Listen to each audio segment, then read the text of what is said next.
Thank you very much. I am Husseini Abdurazak, a mathematics teacher. Let's have a look at this question, which is SSCE question. A uniform beam Mn of weight 20 newtons and length 60 centimeters, such that Mx is 10 centimeters and Yn is 15 centimeters. Two forces, 10 newtons and 15 newtons, are placed at M and N respectively. If the system is under equilibrium of the action of these forces, calculate the reactions at X and Y. Take G to be equal to 10 meters per second square. So this is the question that we have to deal with.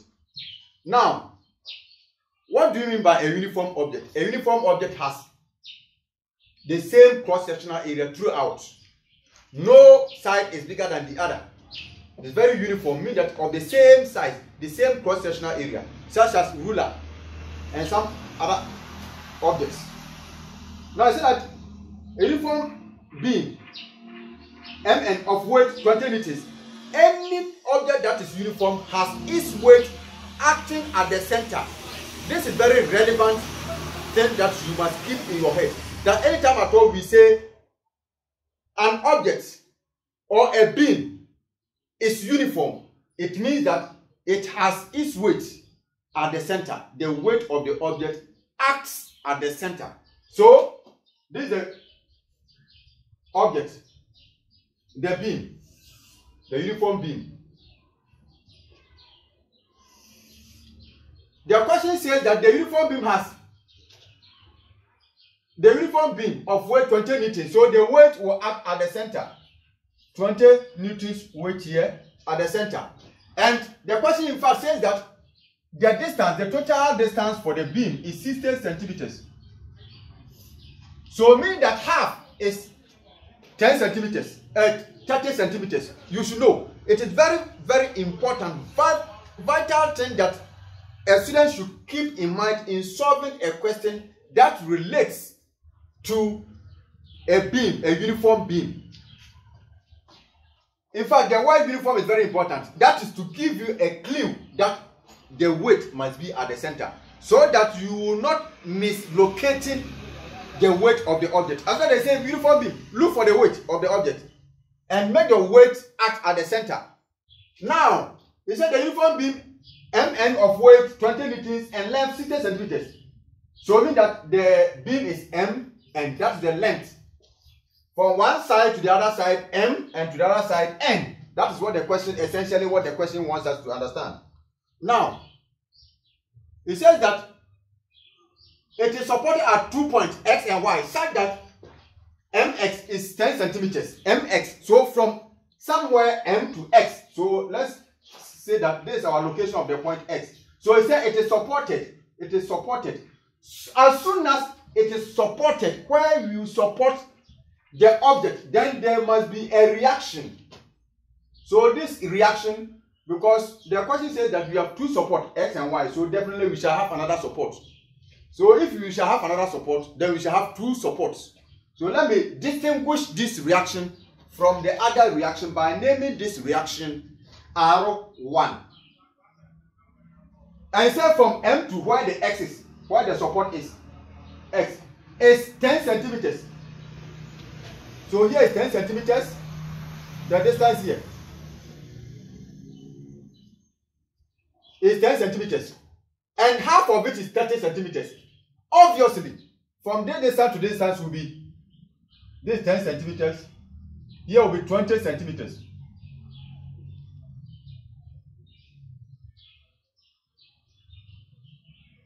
Because M to X, from M to X is 10 centimeters. Then obviously from this place to this place will be 20 centimeters because half of it is 30 centimeters. Now, Yn is 15 centimeters. Yn is 15 centimeters from Y to somewhere N. So if here is another support Y, so there will be a reaction here. Let me name this reaction R2. From Y here to N here, this distance is 15 centimeters. Is that Yn is 15 centimeters? So here is 15 centimeters. Obviously, this distance also be 15 centimeters. Why? Because half of it is 30 centimeters. Half of the uniform beam is 30 centimeters. the question says that two forces, 10 newtons and 50 newtons, are placed at M and N respectively. What is M? This M at the end, one end of the beam. We have weight here, 10 newtons weight here, and where we have N, we have 15 newtons weight here.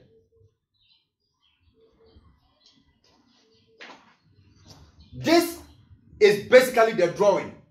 If you are able to put the drawing right, then you will be able to solve the question. So the reaction, you should indicate the reaction. This is the reaction. So we have two reactions because we have two supports. Now, these forces are in equilibrium. These are in equilibrium. So what are you supposed to do? Now we are supposed to take moment from both sides. You see, you have to take moment at the center. The most significant reason for which you take moment at the center is that the object's own weight act at the center. So when you take moment at the center, you get to know how the object balances, where it moves, when in fact you touch any of the forces. For example, if you take moment here, what is moment? Moment of a force is the force times perpendicular distance of the application of the force. When you take moment, for example, if you have object like this, and the force here, 20 Newton force here, weight here, 10 Newton weight here, and the distance here, may be 3 centimeters. If you take moment here, mean that this force will multiply 10 up to the distance where you took the moment. So 10 will multiply this whole distance. That's exactly what we mean by moment. Moment of a force is the product of the force. That's the force and the perpendicular distance through the application of that force. So if I take moment at the center here, what it means that the weight 20 centimeters times the distance. The distance, since I'm taking moment at the same distance, you see, there's no distance. If I draw perpendicular distance to cut 20 Newton's weight here, the distance there is 0. Because, you see, I draw a line through 20. So where is the distance again? Because it passes through the same force. So there's no distance between that force and any other force. So the distance there is 0. So 20 times 0 will give 0. That is why when you take moment at a particular force, for example, if I take moment here, it means that this force will be 0. If I take moment at 10 Newton's force here, means that the force here will be 0 because I will draw a perpendicular distance through 10 Newton's weight here. And the distance there won't be any distance, which will be 0. There will be 0 distance. And 10 times 0 distance will give 0. So let me take moment at the center. So moment at the center.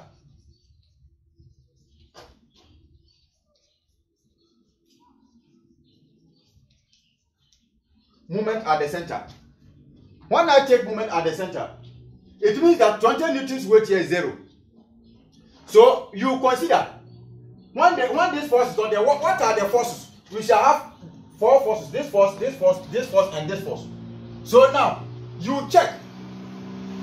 If I press this force, because this force is facing this direction, and this force is also facing this direction.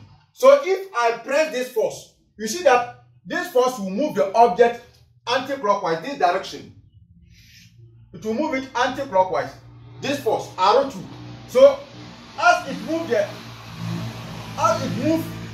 moves the rod at this side, this 10 Newton's weight will also move it downwards. So engaging in assistance of the beam toppling anti-clockwise direction. Because this force will aid, this force 10 Newtons will aid the reaction, which is arrow 2. When you push here, it will move this direction. You see that? It is like this. Let me take this one. There's a force here. When you move here, when you push this one here, this force here, which is acting downward, also help it move this way. So or the object will move in anti-clockwise direction. You see that? Because this force is acting downward, just like 10 newtons weight here is acting downward. And there's a force here, reaction. So when you push here, the object goes this way. This one also helps it to move this way. So these forces are acting in common way to move the object in anti-clockwise direction. So this is anti-clockwise. This is anti-clockwise. What about this? This force is also acting this way. When you move this force, this one will move here anti-clockwise direction. This force will also help it move clockwise direction. So this is clockwise. This is clockwise. This is clockwise. It will help it move this direction. So we have clockwise, clockwise. This is anti-clockwise. And this one too is anti-clockwise. Anti-clockwise. And the rule is that clockwise, the sum of clockwise movement should be equal to sum of anti-clockwise movement, or clockwise movement should be equal to anti-clockwise movement at a point. So what are the anti-clockwise movement? 10 times the distance. The distance, where is the distance we took movement? We took movement at the center, which is 20 newtons weight. So 10 will multiply 10. Here is 20 centimeters distance. So the whole of this will be 30. 10 times 30 plus another anti-clockwise, which is R2, which is anti-clockwise. R2 times the distance. What is the distance? 15. Which is equal to clockwise. What are the clockwise forces? Clockwise, we have 15. 15 times the distance up to where you took the movement. 15 plus 15, which is 30. So it will move 15 times the distance. 15 times 30. Plus another clockwise, which is R1. R1 times the distance. The distance here is what? 20. Because R1 times 20. Now, let's try to deal with this algebraically. 10 times 30 will give us 300. Plus 15 R2 is equal to 450. Eh? Yes, 15 times 30 is 450. Plus 20 R1. Now, I will bring R2 here, R1 here. It will be 15 R2 minus 20 R1, which is equal to 450 minus 300. So 15 R2 minus 20 R1 is equal to 450 minus 300 will give 150. In fact, we can divide through by 5. Okay.